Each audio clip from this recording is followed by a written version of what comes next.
All right, so today on RC Guy Garage, we're actually going to take out the TRAXXAS MAXX. I don't know if you saw it, but we actually just did a live swapping out the TRX connector to an XT90. A little bit of fail, a little bit of finally worked. I had some issues with my soldering gun, which I couldn't quite figure out what the heck was going on, but make sure that those connections are tight so that, I guess, soldering iron works properly as per how it's supposed to. So right now, we've actually running this thing on 4S packs, and we have the HoBao Hyper Sport Plus wheels on it. So we're going to give it a quick rip to see what we get as far as a GPS speed, because that's something that I guess I want to know. So right now you can see it's zeroing out. It's figuring out its thing. Put our controller on, put the truck on. Where is it? Right there. So this is actually the first time that this thing, or I have run this thing on 4S, haven't needed to. We've been ripping this thing on 3S for as long as we've had it. This is my wife's TRAXXAS MAXX. So now we're going to rip it on 4S on those wheels just to see what we can get.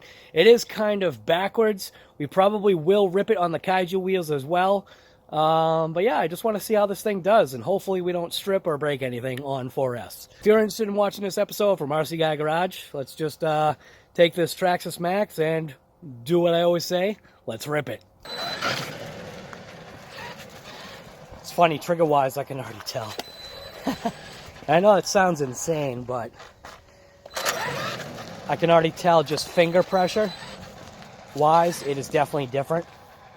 Got to adjust the steering trim just a bit.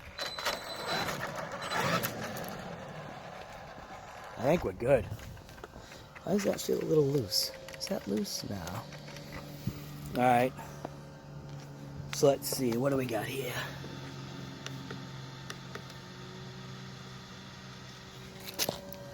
So let's see. Mode.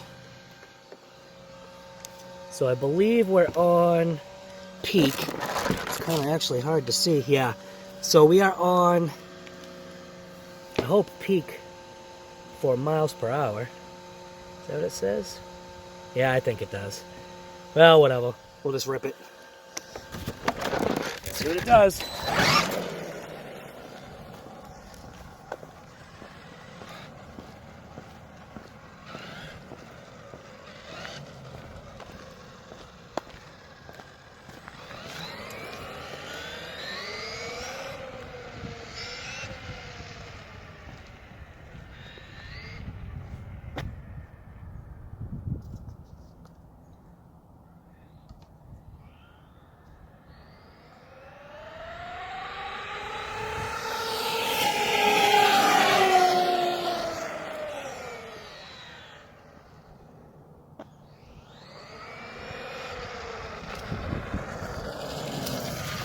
Alright, now the reason why I let it run past me without brake is because I'm trying to conserve the battery power. So we'll see what we got.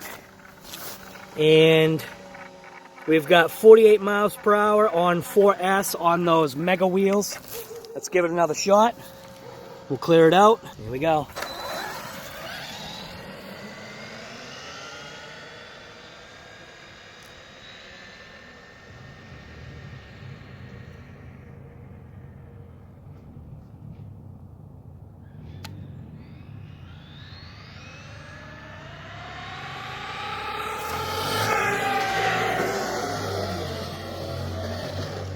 So I started to lose control.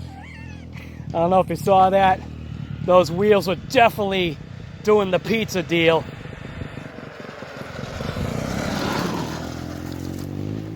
So let's see what we got. Miles per hour, 47. Yeah, I think that's pretty much it. So anyways, 48 miles per hour is what we got. We got a second run of 47. The wheels are definitely doing their pizza cutters. They're not. It's not a wheel that's designed for speed. I just wanted to see what it could do. It did it, but it was starting to get sketchy. And like the Redcat Racing Kaiju, I really wasn't interested in smashing into a mailbox. So 48. I'm gonna go with 48. Actually, instead of taking it out back, I think the wife left enough room so we can actually rip it over there real quick.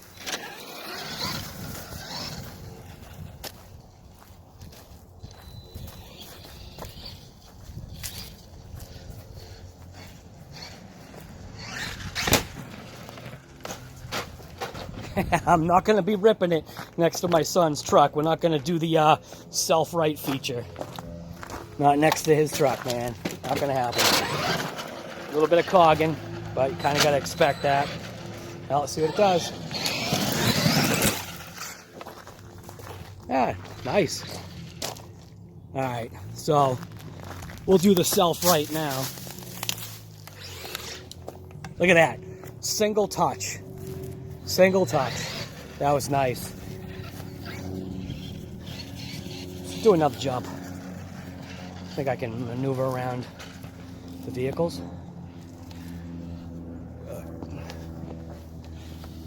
Yeah, we'll line it up just like that.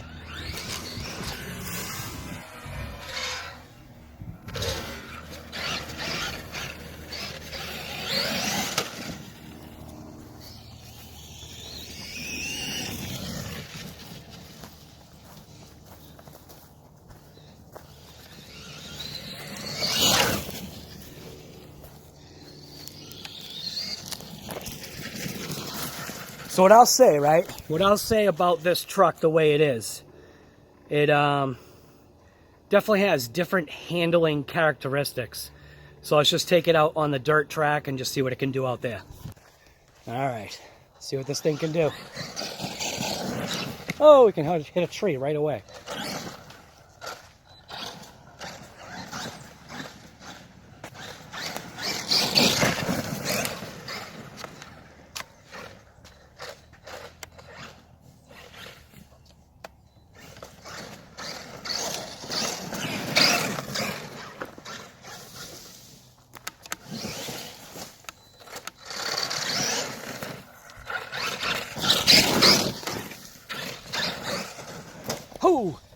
Oh, into the fire pit. All right, let's get it out of the fire pit because it's nasty in there. Oh, GPS meter's gone. Nice. Keep doing that. Oh, I keep forgetting about the GPS meter. Well, let's shut this poor thing off. You can see it. Was 47 or 48, so 48 I'm going with.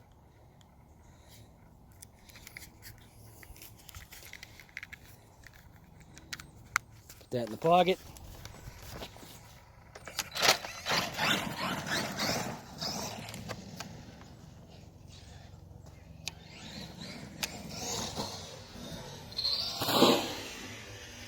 Oh!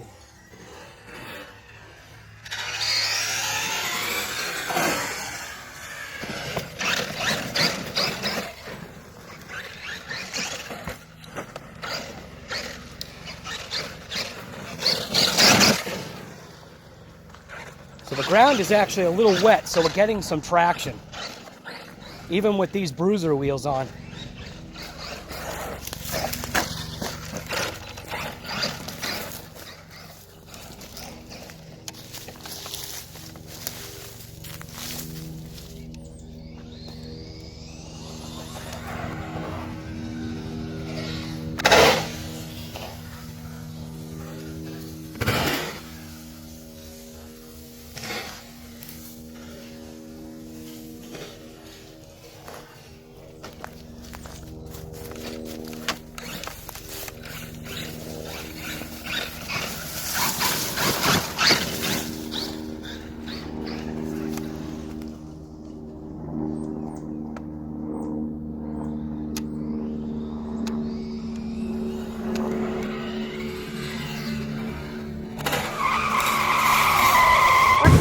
Your call cannot be completed as dialed.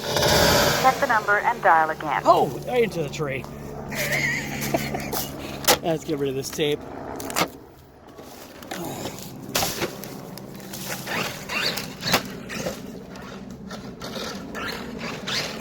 Massive clogging.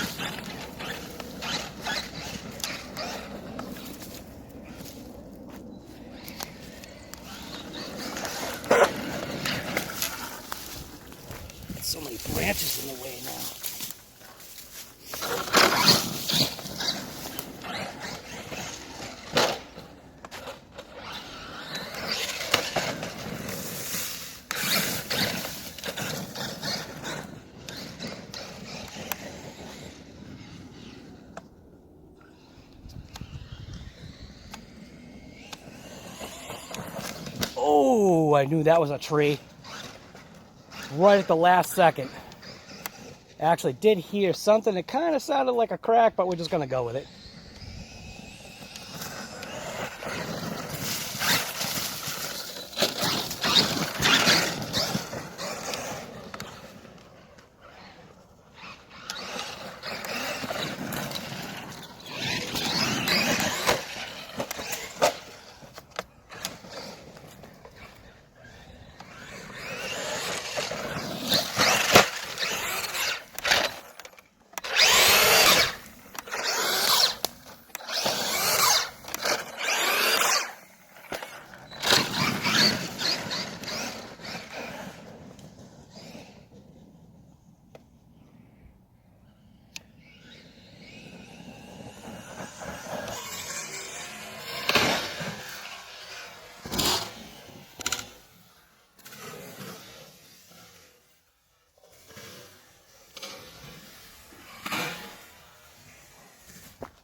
Oh!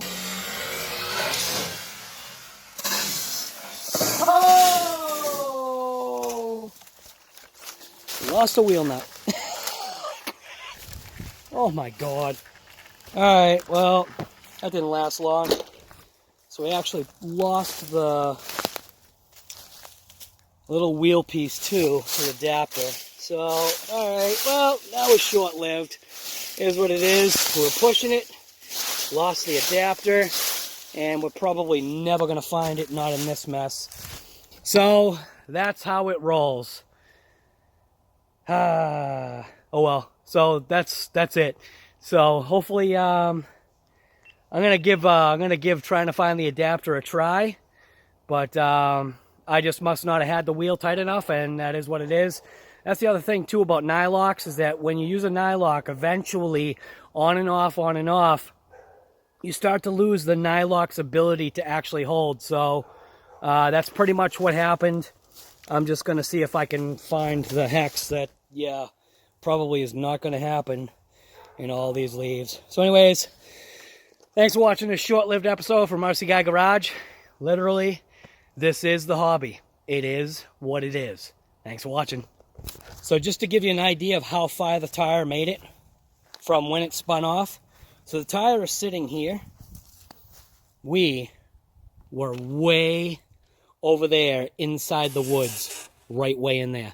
That's how far away this tire spun off and finally landed. So in reality, how? How does that happen that I found this piece? That's just absolutely insane. So running these wheels, obviously, they're definitely it's way overkill, all right? So, yeah. Let's just go ahead and toss on the kaijus. I know that we actually have no wheel interference issues with this, so we're going to toss these on, and hopefully I've got the right size wheel nut.